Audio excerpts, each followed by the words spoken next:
Mauro ini udah terbukti gacor di tim kelompok umur. Saat membela AFC Amsterdam U18, Mauro sanggup mengemas 18 gol dan 11 assist hanya dari 20 18 gol lah. Kemudian saat membela Necknich mantap Megan nih. U21,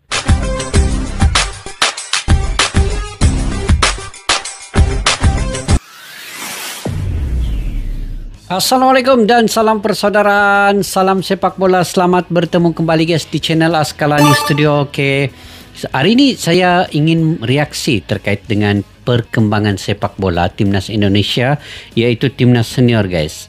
Cuma mereka yang bisa melakukannya. Jadi Arab kata cara mereka ini gila, dan Jepang prediksikan 70% Indonesia lolos. Mauro sah. Oke, Mauro Gestra, benarkah telah sah menjadi WNI? Ini yang saya tunggu-tunggu sebenarnya, berita terkait dengan Mauro Gestra. Indonesia akan bertemu dengan Arab Saudi dan juga Irak di round yang keempat pada bulan Oktober nanti. Sebelum bulan Oktober itu tiba, bulan September Indonesia akan friendly match, iaitu susunan ataupun aturan daripada FIFA perlu ada friendly match di bulan September pula. Dan di sinilah pemain-pemain baru ini, amunisi baru ini berkemungkinan akan memulakan aksi mereka dengan timnas Indonesia untuk membina ataupun membentuk chemistry bersama pemain-pemain yang lain. Jadi, siapakah lagi 3 pemain baru yang akan masuk ke timnas Indonesia ini? Kita simak dulu video ini guys. Oke, tanpa berbasa-basi kita simak video ini. Nanti di akhir video saya akan ulas lebih lanjut guys. meskipun round 4 bisa dipastikan akan sangat berat, akan tetapi bagaimanapun kita tetap harus percaya Akan sangat kalau berat bukan ya. berarti nggak bisa. Dan susah bukan berarti Betul. mustahil. Jelas bisa dipahami mengapa publik tanah air sedikit atau sebagian ada juga yang merasa pesimis. Pertama, soal status tuan rumah Arab Saudi. Kedua, sebab soal tuan rumahnya track Arab record Saudi ya. melawan Irak. Ketiga, soal keraguan terhadap tim pelatih. Dan keempat, kemungkinan absennya oleh Rumeni yang besar. Tim pelatih pun Meskipun begitu, kita diragukan nggak masih boleh ya. mundur sebelum perang. Entah apapun nanti hasilnya, yang penting gas dulu, kan gitu. Dalam hal ini, PSSI juga berusaha keras agar mempersiapkan segalanya. Dan cuman orang aneh sih yang berharap Indonesia gagal lolos ke Piala Dunia, mengingat kita cuman berjarak 2 laga dari mimpi tersebut. Nah, sebagaimana kita tahu kalau PSSI sekarang ini tengah berusaha untuk menambah kekuatan, terutama di sektor depan. Sekalian buat jaga-jaga kalau oleh beneran 100% nggak bisa tampil. Dalam hal ini, ada Mauro Zelstra, penyerang muda milik FC Volendam, yang berkasnya udah ditandatangani presiden untuk kemudian tinggal sidang, terus sumpah, dan pindah federasi. Namun, kita semua juga tahu kalau sejatinya nggak cuma Mauro, karena kemungkinan besar 3 nama yang diasumsikan adalah Miliano Jonathans, Adrian Wibowo, dan Lauren Ulrich juga akan segera nyusul. Sehingga harapannya di bulan September mereka udah bisa membela timnas Indonesia di FIFA Matchday.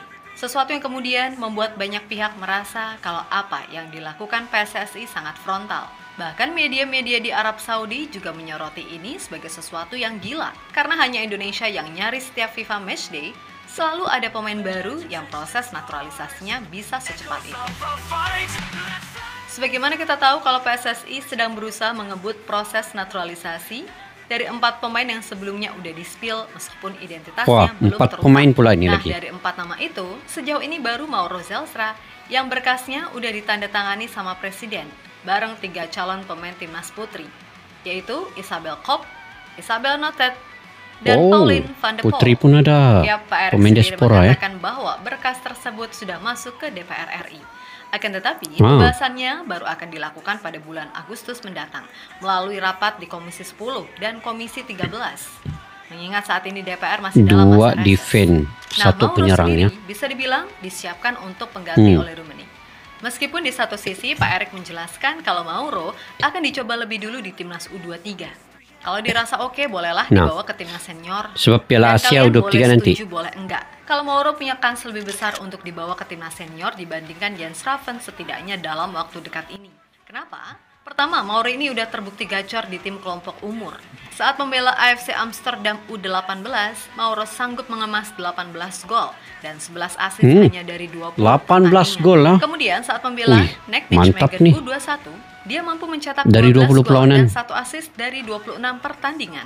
Lalu setelah dari NEC, dia pindah ke FC Volendam. Nah, di tim U21 Volendam, Mauro bikin 17 gol dan 7 assist dari 21 penampilan. Bahkan musim lalu, ia juga udah 7 kali dipercaya tampil di tim utama. Dan per musim ini, ia terdaftar sebagai pemain di tim utama FC Volendam yang baru aja promosi ke Eredivisie.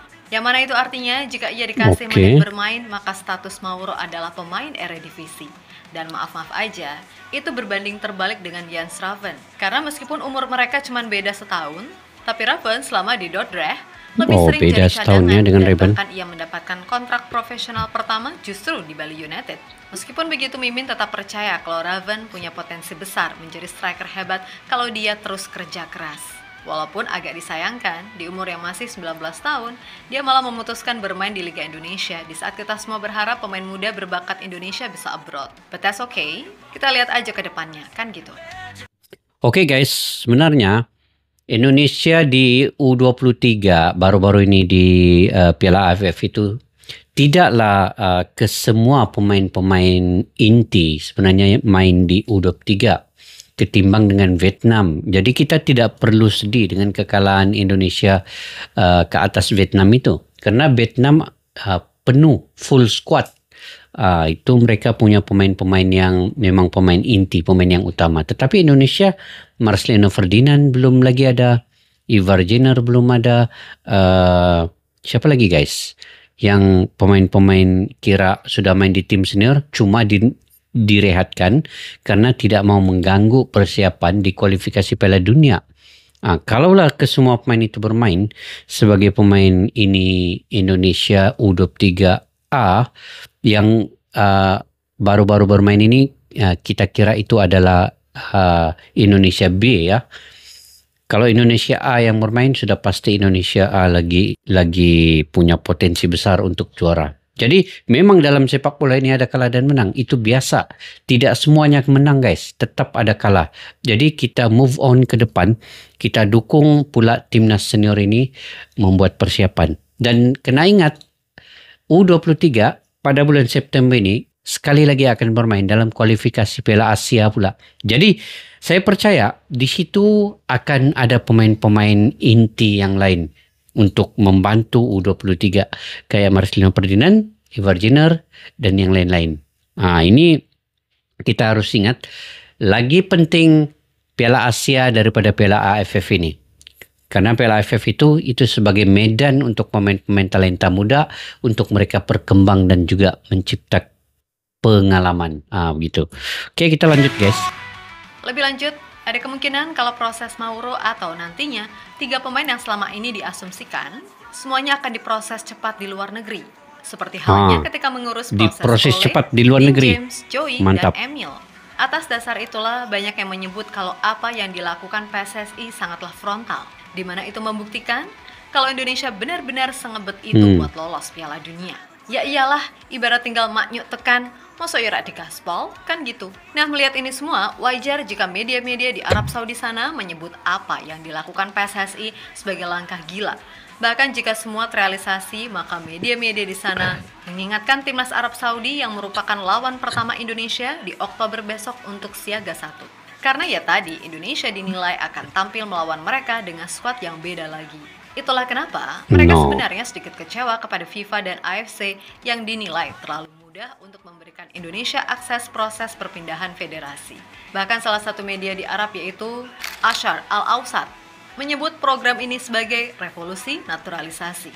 Kemudian ada pun media Ariyadiyah mengingatkan tim Arab Saudi untuk waspada sebab peluang Indonesia untuk lolos ke Piala Dunia cukup terbuka dengan program naturalisasi.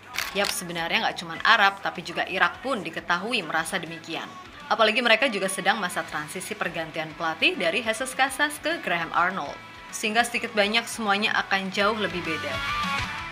Di sisi lain, melihat sikon yang ada, pelatih Jepang Haji Memoriyasu benar-benar merasa salut dengan semangat PSSI. Karena mungkin hanya mereka yang bisa melakukan naturalisasi secara cepat dan itu sejatinya telah berulang kali dilakukan. Dan Moriyasu sebagaimana dikutip dari Football Moriyasu Channel pun merasa kalau feelingnya mau soal betul Indonesia akan ke jadi Piala salah Dunia. satu perwakilan Asia yang ada di Piala Dunia 2026 itu semakin menuju ke arah yang benar, di mana keyakinan itu bertambah. Tapi guys, kenapa ramai yang mencurigakan ini? Football Channel kejap ya. merasa kalau feelingnya soal Indonesia akan jadi salah satu perwakilan Asia yang... Nah ini, kenapa ramai yang masih mencurigakan kepelatihan Patrick Kluivert, Alex Pastoor dan juga Ian Lanzat nih? Karena mereka tiga ini punya potensi yang berbeda-beda. Macam Alex Pastoor ini pakar dalam mencaturkan taktikal. Lanzat itu pakar dalam bidang mencari pemain-pemain yang sesuai dengan posisi di mana yang patut diletakkan. Dan Patrick Kluivert ini kesesuaian untuk membuat keputusan dalam setiap analisa yang dibuat oleh Alex Pastoor dan juga Ian Lanzat tu. Jadi sebenarnya kombinasi ketiga-tiga ini kira bagus. Kita perlu beri mereka dukungan. Walaupun sebelum ini dengan kemenangan yang tipis, tetapi tetap kemenangan. Mereka lolos ke round yang keempat. Masih bisa lolos. Jadi bola itu bulat, bola itu bundar, tetap saja ada peluang untuk Indonesia ini.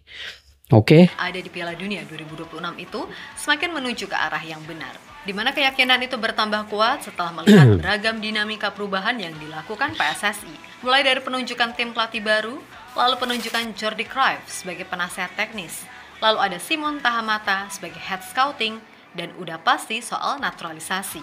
Nah, menurut jurnalis senior Jepang, Toshiyuki Osumi, ia secara gamblang memberikan analisis mendalam terkait kekuatan tersembunyi yang dimiliki timnas Indonesia selama gelaran kualifikasi Piala Dunia 2026, di mana ia mengingatkan Arab serta Irak untuk waspada dengan Indonesia. Menurutnya, timnas Indonesia adalah tim dengan perkembangan yang paling cepat di Asia. Hal ini karena skuad Garuda mampu melampaui 50 negara lain di ranking FIFA hanya dalam waktu 4 tahun saja. Dan sekarang, Indonesia punya persentase sekitar 70% untuk lolos langsung ke Piala Dunia 2026. Indonesia semula berada di peringkat 130 peringkat FIFA dan dipandang sebagai kandidat terbawah justru menunjukkan upaya yang tidak terduga. Indonesia saat ini menjadi tim dengan pertumbuhan tercepat di Asia. Pada awal 2020, tim dengan pertumbuhan mereka berada tercepat di peringkat 173 FIFA. Namun hanya dalam waktu 4 tahun Indonesia telah melampaui hampir 50 negara lain. Ucap sang jurnalis dikutip dari fifa.co.id. Laju tuh. Lebih lanjut, sang jurnalis senior itu juga menegaskan kalau sebenarnya ia telah merasa takjub dengan penampilan timnas Indonesia semenjak berkompetisi di Piala Asia awal tahun 2024 serta Piala Asia U23. Yap, bagi Osumi, ini adalah skuad Indonesia terkuat yang pernah ada dalam sejarah. Karena itulah, ada baiknya jangan pernah menganggap Indonesia sebagai tim pelengkap. Waspadalah terhadap Indonesia, ini adalah tim terkuat mereka yang pernah ada. Tegas sang jurnalis mengutip dari laman Soccer Hero. Ya, berkaca dari ucapan sang jurnalis, memang harus diakui kalau ini adalah skuad timnas Indonesia terbaik yang pernah dimiliki. Karena dari skuad yang ada 15 pemain timnas Indonesia yang merumput di Eropa. Itu belum termasuk Tom Haye yang saat ini masih free agent. Dan kalau dia stay di Eropa berarti total ada 16. Tapi ingat juga, ini kalau misal Mauro atau mungkin Miliano dan Laurin Ulrich juga fix. Ya otomatis nambah lagi. Sekarang coba bayangin aja, tim ASEAN mana nih yang pemainnya ada yang mentas di Serie A, Bundesliga, Eredivisie, Championship, Belgian Pro League, Indonesia sih di luar Eropa seperti di Liga Thailand, Liga Malaysia, Liga Jepang, dan MLS di Amerika Serikat. Bahkan jika mau ditelusuri lebih jauh, walau jumlahnya bejibun, pemain diaspora kita nyaris di seluruh dunia khususnya Eropa, Asia, Australia, atau Amerika. Yap, terlepas dari apapun, Mimin percaya kalau PSSI akan mengusahakan semua yang terbaik secepat mungkin di luar dari segala pro kontra yang terjadi. Dengan segala upaya dan harapan yang telah dibangun, mudah-mudahan hasilnya pun baik. Karena jujur, kita udah kadung sering banget dibikin kecewa sama negeri ini gara-gara ulah orang-orang yang gak ngotak yang mikirin perutnya sendiri. Dan lewat sepak bola, mungkin ini akan jadi salah satu alasan terakhir mengapa kita harus terus cinta sama Ibu Pertiwi. Biarlah orang mau bilang mereka bule, asing, atau apapun, terserah. Tapi bagi Mimin pribadi, mereka tetaplah anak-anak bangsa yang rela meninggalkan segala kemewahan di luar sana untuk kembali berjuang membela tanah leluhurnya yang sedang tidak baik-baik saja. So nggak ada istilah lagi, pemain lokal ataupun naturalisasi. Yang ada mereka semua adalah satu kesatuan yang berjuang demi lambang Garuda di dada. Maka dari itu, hentikan segala narasi buruk soal pemain keturunan ataupun diaspora karena mereka sejatinya juga punya hak dan kewajiban yang sama untuk berbakti pada negeri yang kadang tidak tahu diri ini. Semoga saja Piala Dunia adalah obat paling mujarab untuk sejenak mengobati rasa kecewa yang ada. Memang secara pengalaman dan ranking FIFA kita masih jauh di bawah Arab serta Irak. Akan tetapi bukan berarti peluang Indonesia benar-benar nggak ada. Bahkan berulang kali Mimin tekankan, kalaupun peluang lolosnya cuma 1%, ya udah 1% itu akan digas. Piye carane. Yang jelas kalau semuanya bisa tampil sesuai kapasitas yang dimiliki, main disiplin, kompak dan efektif, insya Allah Piala Dunia bisa kita gapai. Sekali lagi ingat, mindset adalah doa dan usaha adalah seni. Jadi apa alasan kita menyerah sebelum bola ditendang, kan gitu. So buat semua elemen timnas, tetap semangat dan sukses selalu. Oke, kita gerak. Oke guys, mindset adalah doa, usaha adalah seni. Itu kata-kata yang bagus lah untuk kita memberi semangat kepada timnas Indonesia senior ini. Jadi pemain diaspora, pemain lokal itu kita sama saja. Tidak ada istilah pemain naturalisasi. Apabila mereka ingin membela timnas Indonesia, maka mereka punya darah Indonesia dan mereka wajib seharusnya diapresiasi karena dengan perjuangan yang begitu besar mereka meninggalkan kemewahan di Eropa itu demi untuk timnas Indonesia ini. Jadi kita doakan ada lagi 3 pemain diaspora yang perlu disumpah WNI nanti. Jadi itu mungkin dalam bulan Agustus ini, dan ini satu lagi kejutan daripada Bapak Erick Thohir. Sudah pasti Bapak Erick Thohir akan memperjuangkan sedaya upaya sebaik mungkin, semaksimal mungkin untuk menguatkan lagi timnas Indonesia ini sebelum Oktober nanti, sebelum di round yang keempat. Dan pada bulan September ini friendly match, disitulah kita akan lihat bagaimana persiapan terbaru, yaitu dengan membawa amunisi baru ini ke timnas Indonesia. Kita doakan juga, sebenarnya saya